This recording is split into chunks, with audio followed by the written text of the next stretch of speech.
ഏതോ ഒരു പൂർവജന്മ നിയോഗം പോലെ ഒരുപക്ഷെ കലയെ ഹൃദയത്തിൽ ആവാഹിക്കുന്നത് കൊണ്ടാവാം ഈ ഒരു ട്രസ്റ്റിൻ്റെ ഭാഗമായി തീരാൻ കഴിഞ്ഞത് എന്ന് സർവാത്മന ചിന്തിക്കുന്ന ഒരാൾ കൂടിയാണ് ഞാൻ. അദ്ദേഹത്തിൻ്റെ ആ അനുഗ്രഹീത കലാകാരൻ്റെ ലോകം മുഴുവൻ അറിയപ്പെടുന്ന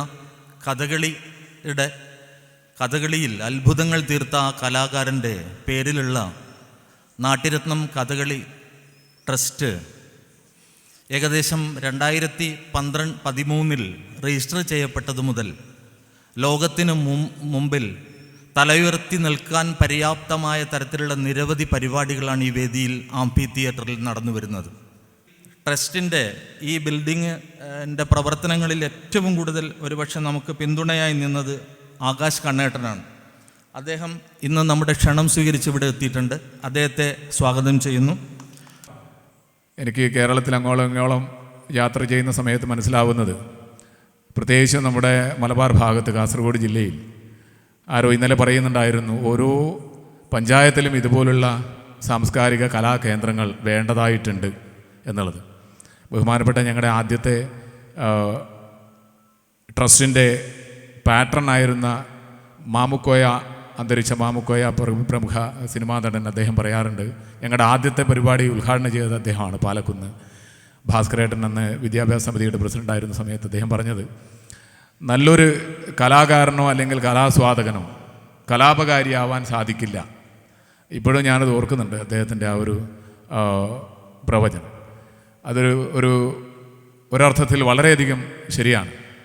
നമുക്ക് മാറി വരുന്ന സാഹചര്യത്തിൽ നമ്മുടെ കുട്ടികളും ചെറുപ്പക്കാരും നമ്മുടെ കാലാവസ്ഥയും നമ്മുടെ പരിസ്ഥിതിയും സൈബറും മയക്കുമരുന്നും ഒരുപാട് ഇഷ്യൂസ്, നെഗറ്റീവ് ഇഷ്യൂസ് നമ്മുടെ നാട്ടിലുള്ള സമയത്ത് നമുക്ക് ആകെ ചെയ്യാൻ സാധിക്കുന്നത് നമ്മുടെ മക്കളെ, ചെറുപ്പക്കാരെ, വളർന്നു വരുന്ന തലമുറയെ പോസിറ്റീവ് ലഹരി കുത്തിവെക്കുക എന്നുള്ളത് മാത്രമാണ് നമുക്ക് ചെയ്യാൻ സാധിക്കുന്നത്. ഈ കലാക്ഷേത്രം അല്ലെങ്കിൽ ഈ സാംസ്കാരിക കൂട്ടായ്മ ചെയ്യുന്നത് അതുതന്നെയാണ്.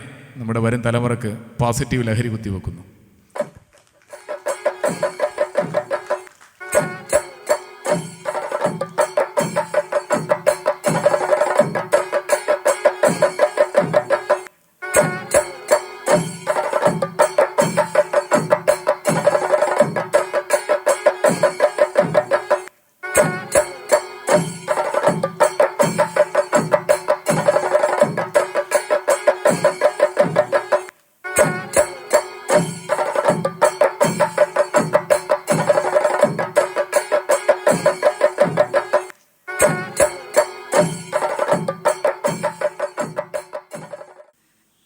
വാക്കുകൾ കൊണ്ട് പറയാൻ കഴിയാത്തത് ചായങ്ങൾ കൊണ്ടോ ശബ്ദങ്ങൾ കൊണ്ടോ പ്രകടനങ്ങൾ കൊണ്ടോ നമ്മുടെ ജീവിതത്തിന് മുമ്പിൽ അവർ വരച്ച് കാട്ടുകയാണ് ചെയ്യുന്നത്.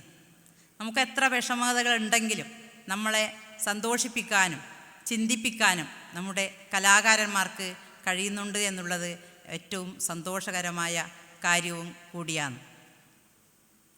നമ്മുടെ കലാകാരന്മാരെ നമ്മുടെ നാട്ടിൽ നിന്ന് ആദരിക്കുമ്പോഴാണ് ആ ആദരവിന് വലിയ മാറ്റ് ഉള്ളത്. എവിടുന്നായാലും നമ്മുടെ കലാകാരന്മാരെ, ആ നാട്ടുകാർ എപ്പോഴും നെഞ്ചിലേറ്റുന്ന ഒരു മഹത്തായ സംസ്കാരമാണ് നമുക്കുള്ളത്.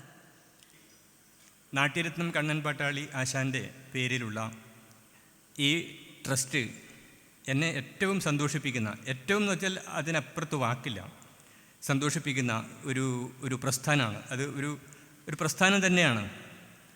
അതിൻ്റെ പിന്നിൽ പ്രവർത്തിക്കുന്ന എല്ലാവരും എനിക്ക് നേരിട്ടറിയില്ല, എങ്കിലും കുറേ ആളുകളെ എനിക്കറിയാം. അവർ പരിശ്രമത്തോടു കൂടി അതിൻ്റെ പിന്നിൽ പ്രവർത്തിക്കുന്നുണ്ട്.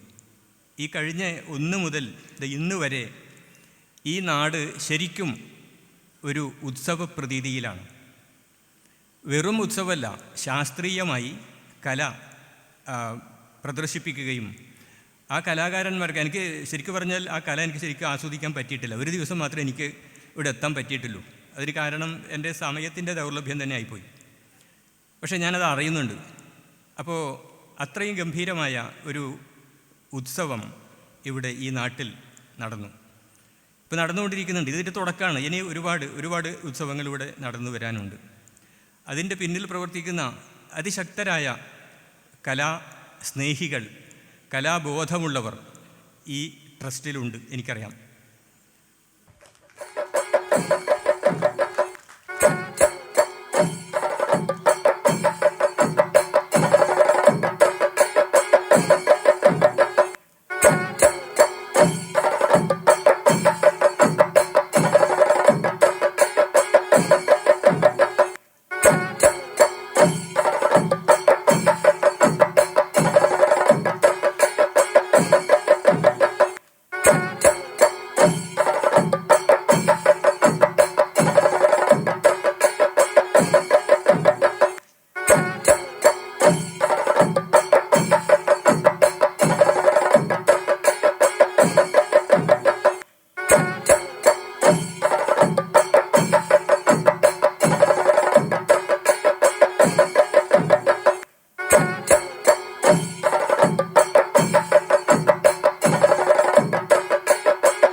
പാട്ടാളി ആശാൻ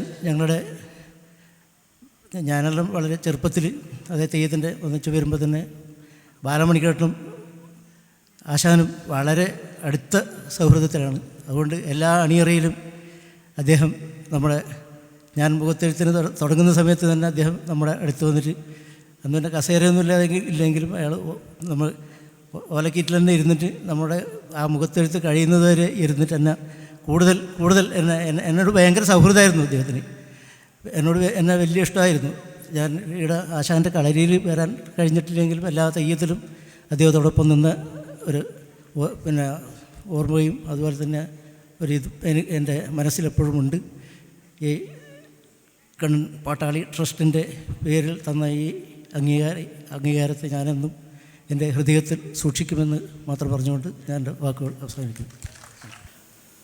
1990, 91, 92 വർഷങ്ങളിൽ തടുമ്പ് നൃത്തത്തിൻ്റെ മെയ് വഴക്കിന് വേണ്ടിയിട്ട് ഇതേ സ്ഥലത്ത് ഉണ്ടായിരുന്ന കൂരയിൽ ഇന്നത്തെ ഈ ട്രസ്റ്റ് നടക്കുന്ന കണ്ണൻ പാട്ടാളി അവറുകളിൽ നിന്ന് എനിക്ക് വേണ്ട പോലെ നിർദ്ദേശങ്ങൾ കിട്ടിയിരുന്നു. അതുപോലെ തുടർച്ചയായിട്ട് തന്നെ എല്ലാ വർഷവും കർക്കിടക മാസത്തിൽ മെയ് വഴക്കിനായി നല്ല കുഴമ്പ് ഉണ്ടാക്കി കൊടുക്കുന്നതായിരുന്നു. അത് ഈ സമയത്ത് ഇവിടെ വെച്ചിട്ട് അതേ സ്ഥലത്ത് തന്നെ എന്നെ ആദരിച്ചതിന് വളരെ വളരെ സന്തോഷം. ഈ കുണ്ടംകുഴിയിലുള്ള എന്നെ വിളിച്ച് ഇങ്ങനൊരു ആദരിക്കൽ എനിക്കത് അതുകൊണ്ടാണ് ഞാൻ അത്രയും ഇപ്പോൾ യൂണിവേഴ്സിറ്റി കലോത്സവം അവിടെ നടക്കുകയാണ്. എൻ്റെ കുട്ടികൾ നാടൻപാട്ടിന് സ്റ്റേജ് കയറാൻ വേണ്ടി നിൽക്കുകയാണ്. 18 ഇങ്ങോട്ട് കയറി വന്നതാണ്. അപ്പോൾ എൻ്റെത് അവസാനത്തെ ഡോട്ടാക്കി മാറ്റി വെക്കാൻ വേണ്ടി പറഞ്ഞിട്ട് അങ്ങനെയാണ് വന്നത്. അത്രയും പ്രാധാന്യം ഇതിന് കൽപ്പിക്കുന്നു എന്നുള്ളതുകൊണ്ട് അതിൻ്റെ ഒരു സന്തോഷത്തിൽ പങ്കാവണം എന്നുള്ളത് കൊണ്ട് തന്നെയാണ്. തീർച്ചയായിട്ടും ഏറെ സന്തോഷം. നല്ല ഈ ഒരു അന്തരീക്ഷം കാണുമ്പോൾ തന്നെ വളരെ ആഹ്ലാദം തോന്നുന്നു. മറ്റം പുറത്തുള്ള ആളുകളൊക്കെ ചേർന്നിരിക്കലും അവരുടേതായ പെർഫോമൻസിനുള്ള വേദിയും തീർച്ചയായിട്ടും ഒരു ക്യാമ്പൊക്കെ നടത്താൻ പറ്റിയ ഒരു നല്ല അന്തരീക്ഷമായിട്ടിത് ഫീൽ ചെയ്യുന്നു. അങ്ങനെയൊക്കെ ആലോചിക്കുകയാണ്. ഞാനും കൂടെ ചേർന്ന് നിൽക്കുമെന്ന് ഇതിൻ്റെ പ്രിയപ്പെട്ടവരോട് പറഞ്ഞുകൊണ്ട് നിർത്തുന്നു. വീണ്ടും നന്ദിയും സ്നേഹവും അറിയിച്ചുകൊണ്ട് നിർത്തട്ടെ. നന്ദി. ഈ കലാപരിപാടിയുടെ 2ാം ദിനത്തിൽ വളരെ നല്ല രീതിയിൽ നമ്മൾ ആദരിക്കപ്പെടുന്ന ചടങ്ങാണ് നമ്മളിവിടെ നടന്നത്. ആ ചടങ്ങിൻ്റെ ഉദ്ഘാടക അധ്യക്ഷം വഹിച്ച നമ്മുടെ ട്രസ്റ്റിൻ്റെ ട്രസ്റ്റി കൂടിയായിട്ടുള്ള ബയോഡൈവേഴ്സിറ്റി ബോർഡ് മെമ്പർ സെക്രട്ടറിയുമായിട്ടുള്ള ഡോക്ടർ വി ബാലകൃഷ്ണന് ട്രസ്റ്റിൻ്റെ പേരിലുള്ള നന്ദി അറിയിക്കുകയാണ്. ഈ പരിപാടി ഇന്നിവിടെ ഉദ്ഘാടനം ചെയ്തിരിക്കുന്ന നമ്മുടെ പള്ളിക്കര ഗ്രാമപഞ്ചായത്തിൻ്റെ പുതിയ പ്രസിഡൻ്റ് കൂടിയായിട്ടുള്ള ശോഭന മാഡത്തെ വളരെ സ്നേഹപൂർവ്വം നമ്മൾ നന്ദി അറിയിക്കുകയാണ്.